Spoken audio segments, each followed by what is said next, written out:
Hey everyone, so this is deriving the density of state function.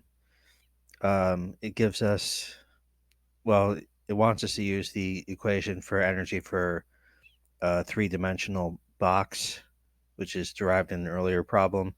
And we have the density of state function, which is actually per unit volume. So what we're dealing with is um, this abstract number space for the quantum numbers nx, ny, and nz. Um, there for each integer value combination, there's a dot in that position. So we're dealing in this constraint.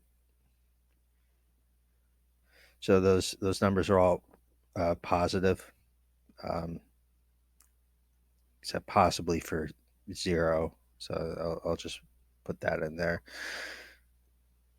So it's forming, kind of an array within this abstract quantum number space. So the spacing between each of them is a unit length of 1 because they're integer spacing. So it's like having these abstract cubes being carved out in the space. The density of um, states is, um, you can define a radial distance in terms of those quantum numbers, and then a difference in that distance, and so you get this kind of shell, and the number of states, count them up within that differential width, corresponds directly to the number of allowed states if you're within a differential range of energy. Um, so that's the general situation that we're dealing with. So it wants us to re-express this equation um, as n squared equals nx squared plus ny squared plus nz squared. So that just amounts to removing the physical dimensions from energy. So um, at, when all the quantum numbers are at their base level, we just have um, E naught is this here. So like we just need to divide that out.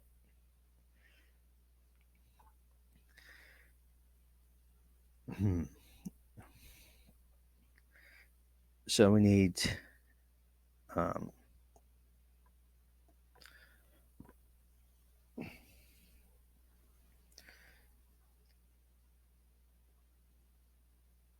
an expression like this.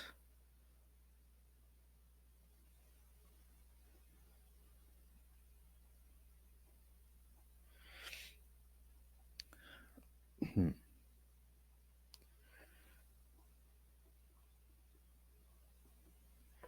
So E naught we're defining as h bar squared I squared 2ml squared. So that contains all the physical dimensions. So you're dividing that out of the equation 42.18.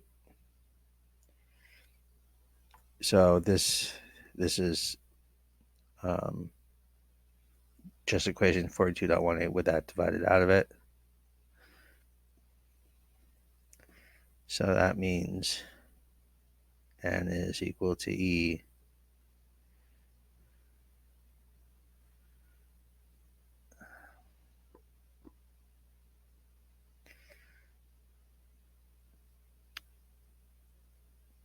sorry, I meant to do this because this over here, nx squared plus ny squared plus nz squared, is part of the equation for E. So we're dividing out E naught. So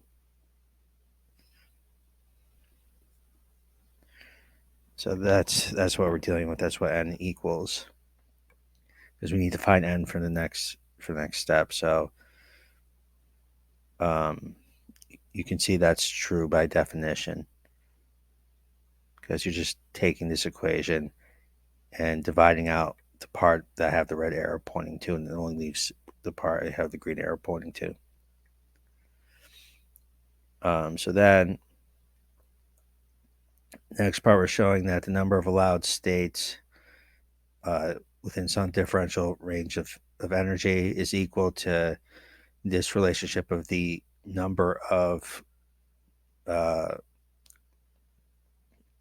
um, quantum numbers n within a differential range in the quantum number space. And n is related to energy like this.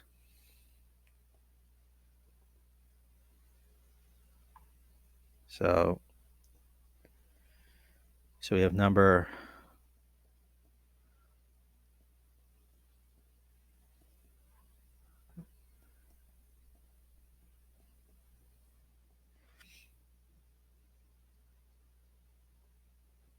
it's G D equals number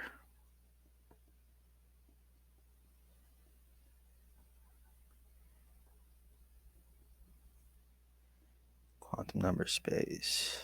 So that is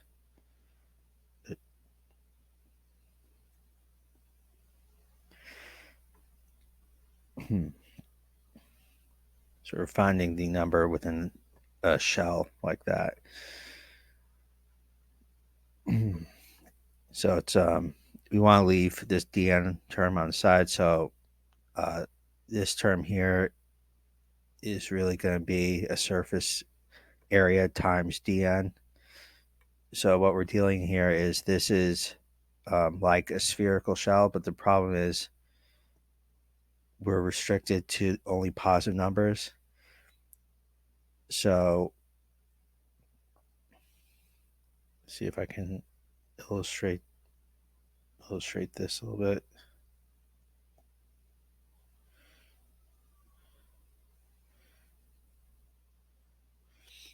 So if that were x, y, and z,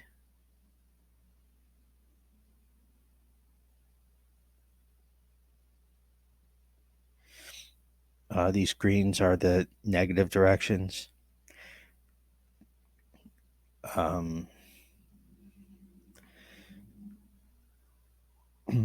So we're only talking about the quadrant with the positives here.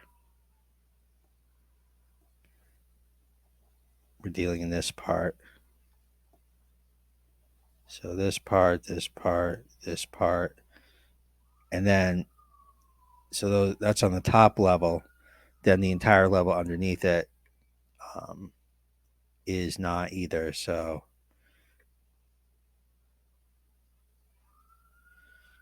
top half and bottom half. So there's 4 down here, 4 up here, 4 quadrants on the lower half of the z direction, 4 on the positive z direction, and we're only using one quadrant on the top half. So we're only using 1/8 of sphere surface.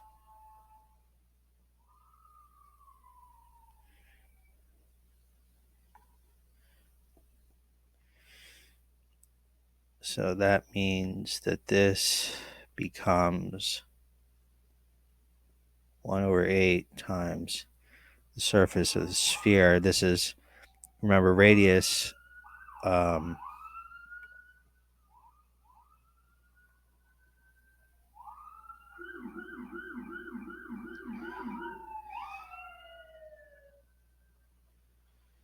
How you want. I'm just calling it n space, the quantum number space. So that becomes 4 pi n squared. But then that's just the surface area element. It's a difference, so it's a volume.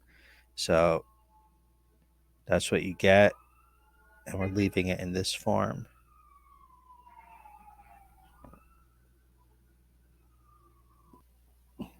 Sorry if there was any background noise just then. So this becomes 1/2 pi n squared dn which is what the problem was looking for. So then it wants you to substitute this n up here into this equation that we just derived.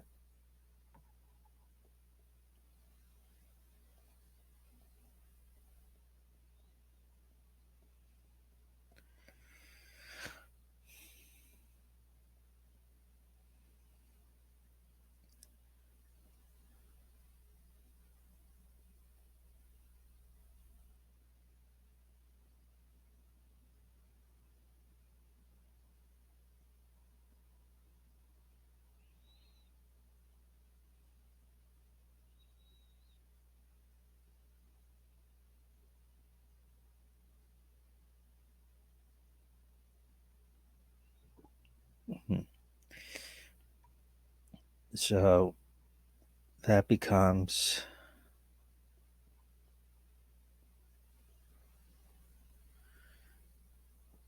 so 1/2 pi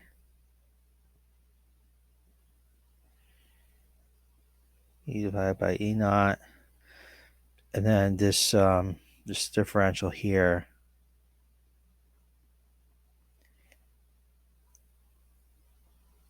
I don't know if this mathematics is entirely proper, but you have a differential, you have this term within parentheses exponent, you're doing a chain rule on it.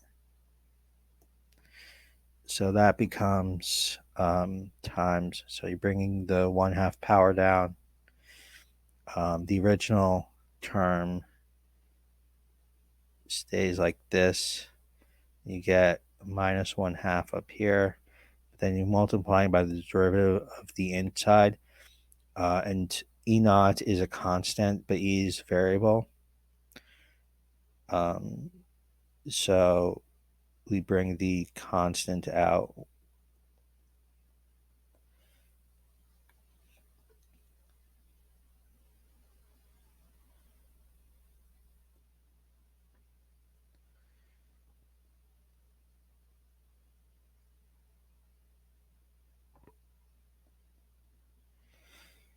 So let's see, so that becomes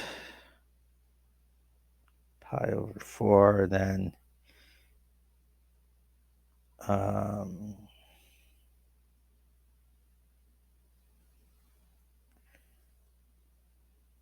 so you have 1 over E naught times 1 over E naught 1.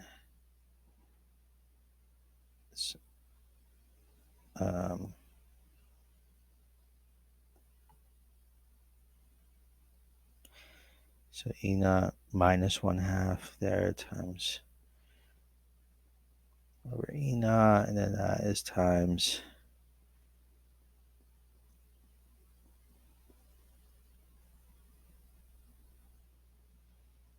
that. So that becomes pi over 4 times 1 over E naught to the 3/2 times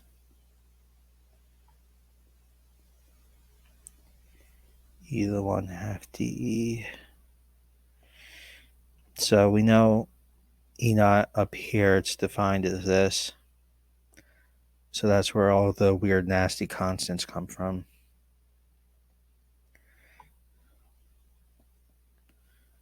So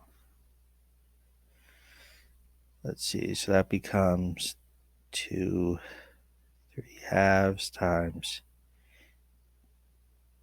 3/2 L cubed.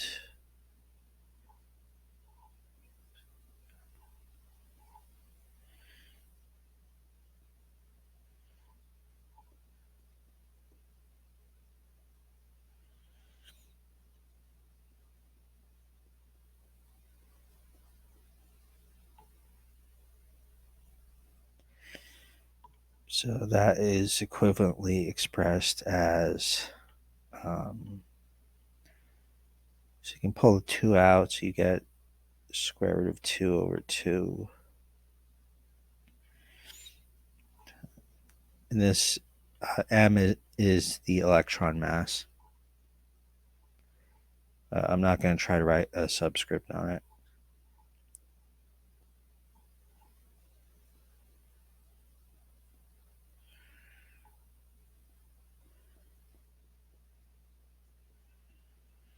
So then we have, let's see, so that is GE.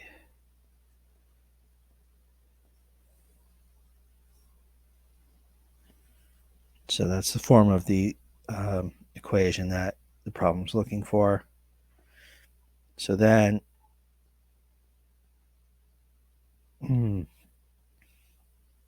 so given that there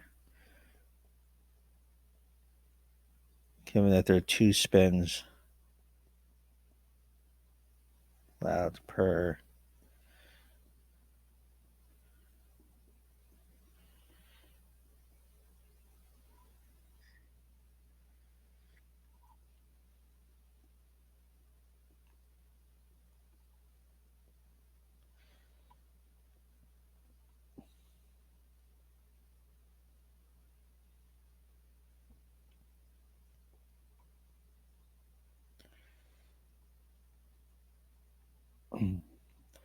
so we have this number of allowed states equation up here, but to find the per unit volume, we have to divide by V, and that will give us this lowercase g function, which is the final form we actually want. And 2 allowed per energy level, that means we're multiplying this by 2 because there's effectively twice as many states as what we derived because spin can be spin up or spin down. So let's see.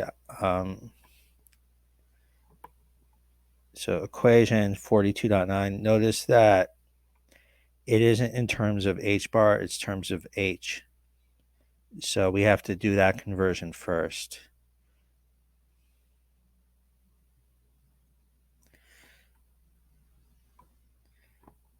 So let's take this equation and convert it out of reduce Planck's constant and turn it into just Planck's constant.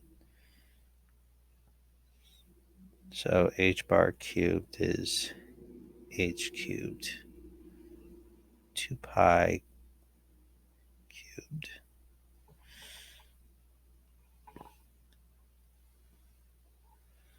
So let's see, we have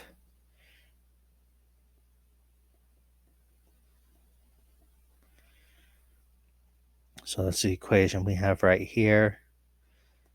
So I won't rewrite it. So we have square root of 2 over 2. Then that means we're bringing up a 2 pi cubed term. This just becomes h cubed.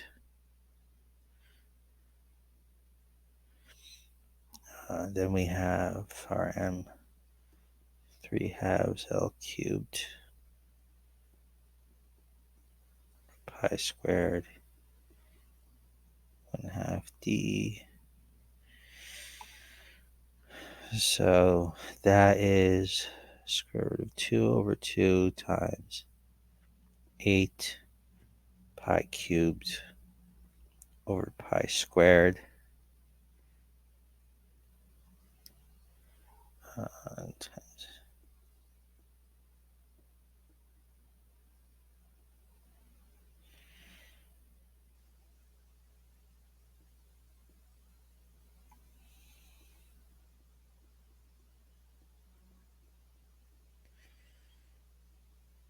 All right, so that goes away and that turns to just pi. So that becomes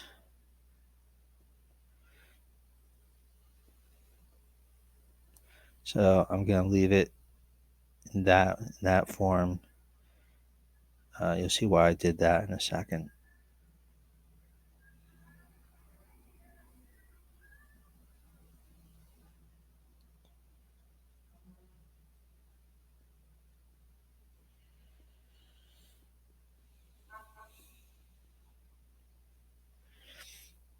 Okay.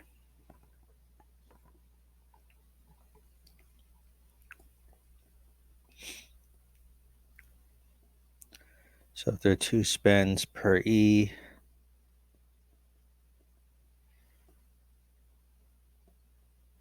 so we have to multiply that whole thing. Uh,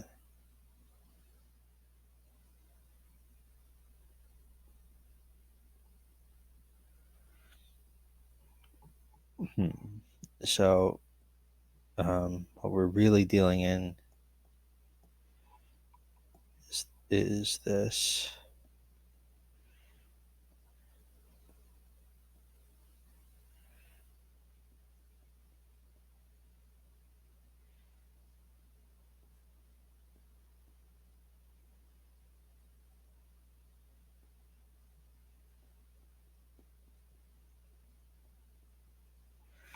So that, this is just 2. It cancels out this 2 in the denominator there.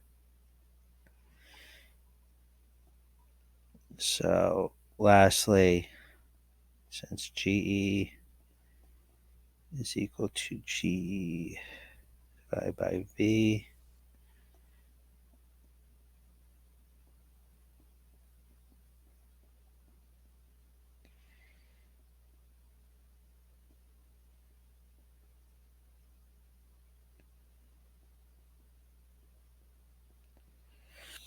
but this is a particle in a box situation. That's where our energy equation came from. So that is just 1 over L cubed times G D. So this term here, this L cubed term, divides out.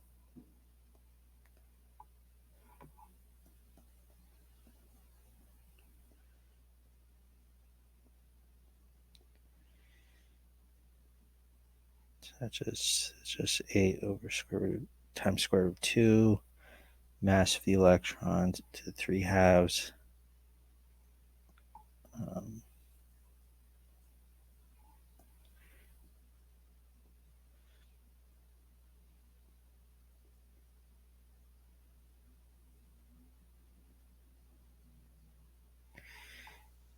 Cubed E 1/2